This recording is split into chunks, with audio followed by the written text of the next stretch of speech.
Right now at 6, take a look at this. A big rig rolls off the road and into a backyard in Contra Costa County. The trail of damage left behind, plus a new plan to help city workers in San Jose be able to afford their housing.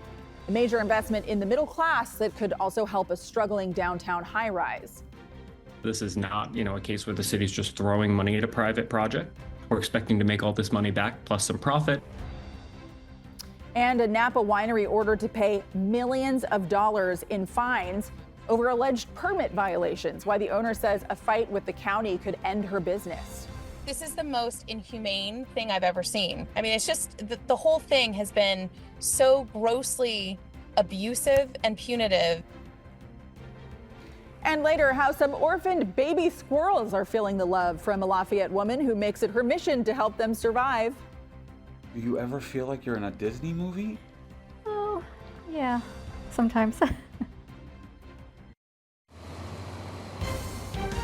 This is CBS News Bay Area with Juliette Goodrich. Hi there, I'm Sarah Donchie. Juliet has the night off tonight. We begin with a developing story in Contra Costa County, a wild scene in Crockett where a big rig veered off the road and crashed into a home's backyard. Our helicopter was overhead on Columbus Avenue and Johnson Street. This neighborhood is right next to I-80. We just heard from firefighters, and they told us that a tractor trailer believed to be carrying sugar got lost and stuck on the tight residential street. It struck a hydrant and then careened into 2 parked cars and carried those cars into a garage before going through a fence and down the embankment. So basically a domino effect and a huge mess. It's amazing, but nobody got hurt. There is a lot of damage to the garage, the fence, and the street. We do have a crew on the way here, and we will stay on top of that for you. To our other top story, a new solution to help the middle class afford housing in the city of San Jose.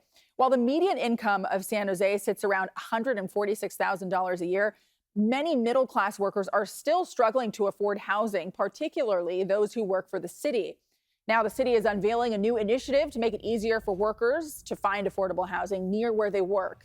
City employees can apply for housing vouchers that will allow them to pay below market rent in a downtown apartment building. Our Suji Nam reports the plan could also help fill a struggling high-rise.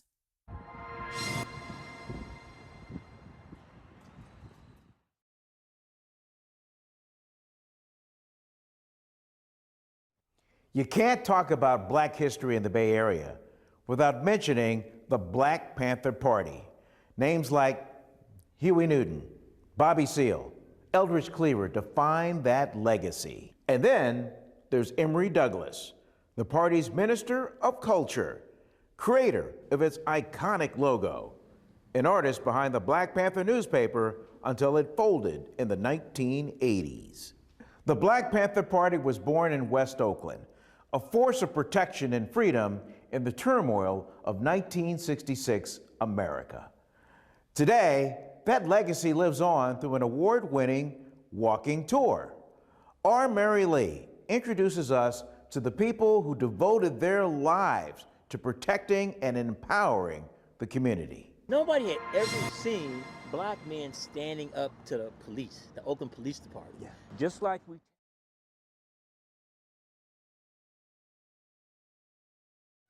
This is News 4 at 6.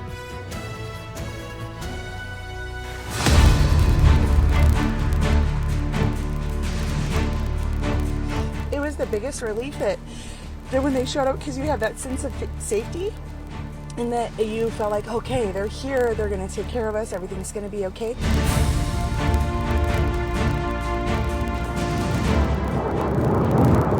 After those 6 hours in the morning, we figured, well, the worst is over. And then all of a sudden we saw this start to light up again.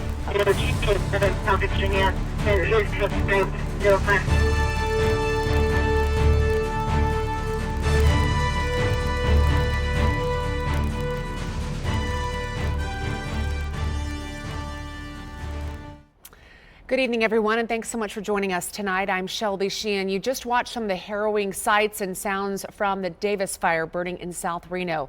Now, firefighters are working tirelessly to try and stop it from spreading and destroying even more homes.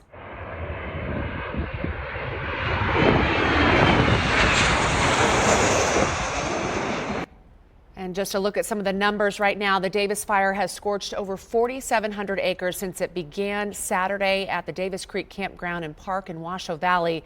It remains 0% contained tonight. Governor Joe Lombardo declared a state of emergency yesterday. Fire officials say at least 14 structures have been damaged or destroyed in the fire. We still don't know how many of those were homes. Thousands have been forced to leave their homes. Well, we have team coverage for you tonight on this fire. Joe is at the incident command post at Galena High School, where a surprise visitor just made an appearance. And Andrea Sparsa is at the Steamboat NV Energy substation with the latest on those power outages caused by the fire. But first, let's check in with Joe for more on this special guest. Well, Shelby, quite a scene out here earlier tonight on top of all these fire trucks and emergency vehicles. Minnesota Governor and Democratic presidential nominee Tim Walz decided to pay a visit here to the incident command post here at Galena High School. Now, Walz had been scheduled to hold a public rally today in Reno. Those plans were scrapped because of the fire.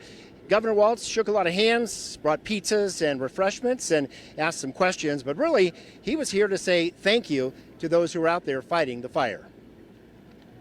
That was a huge boost to us. It lets us know that he's thinking of us. He's generally concerned about how this incident is going, and it just really gives you a warm feeling to know that he's got a keen interest about what's going on. And I should point out, not a lot of politics discussed, just nuts and bolts firefighting and support for the firefighting effort. That was really the focus of Governor Walz's visit. He was here for about 45 minutes, shook a lot of hands, spoke to both the Reno and Truckee Meadows fire chief, and then hopped back in his motorcade. And now it is back to business here at the command post as crews work to continue fighting this stubborn Davis fire that continues to burn. There's a briefing underway behind me as we speak to talk about the next steps in that process. So that's the latest out here. I'm Joe Hart reporting live. We're at Galena High School, the command post. Shelby, back to you. All right. People find love. Swiping right on a dating app is popular, but not so easy. People are turning towards dating apps to find love and companionship, but a recent study published in the Privacy Journal presents bad news for Nevadans on the search for their forever person. Person's kind of different than they advertise on their profile.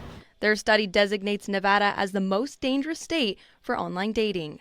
A few statistics factor into this designation. According to their data, Nevada ranks second in romance scams, fourth in identity scams, and third in fraud. Yeah, we do see some cases in regards to dating scams or romance scams stemming from online dating websites. Online dating or romance scams are when someone reaches out to someone else through a dating app and develops a relationship.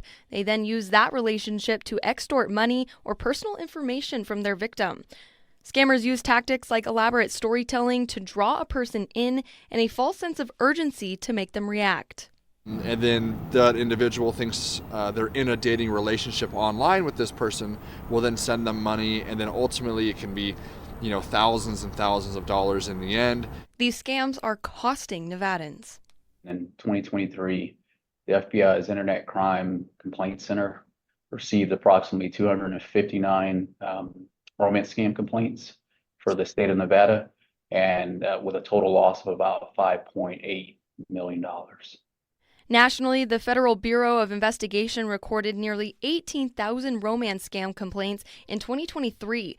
The victims were out over $652 million, and these scams can be hard to investigate. They can be difficult to investigate, and one of the main challenges that we're facing here in the FBI is some of the victims, they're afraid to come forward, and one of the main reasons they're afraid to come forward is they're embarrassed.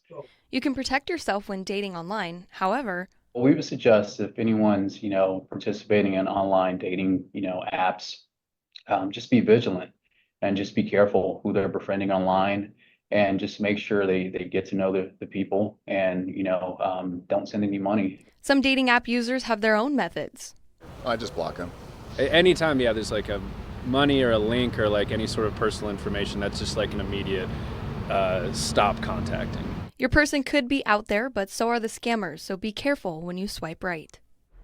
If you believe that you could be a victim of a dating scam or are in a romance scam, you can contact RPD, SPD, any local police agency, or the FBI. But a major talker here, Chris and Maddie, with these dating scams, especially Nevada being ranked the most dangerous state. Well, I'm glad I've never been on one of these. For Pride Month, several San Francisco restaurants created theme menus to honor the LGBTQ+ community. For many businesses, Pride Month is about more than rainbow colors and specialty cocktails. It's an opportunity to celebrate visibility. I want people to realize that LGBTQIA people are all around you. I want people to realize that the people they care about are part of the community, even if they don't realize it. There are about a dozen restaurants in the city with special Pride-themed menus and events for this month. This Pride Parade is only 4 days away now, and parade organizers are expecting about 1 million people to take part. All this week, Pride-themed events are happening all over the city, while others are celebrating in their own ways. In honor of Pride Month, several San Francisco restaurants created themed menus to honor LGBTQ+ communities. At Nightbird, the Pride menu isn't just a culinary creation, it's also a statement of support for a community that's been navigating an increasingly challenging political time. Especially in this political climate, I feel it's very important since a lot of our rights are being stripped away. And it just shows a community of how Nightbird really cares about the people. A portion of the proceeds from that menu will be donated to the Trevor Project to support LGBTQ+ youth.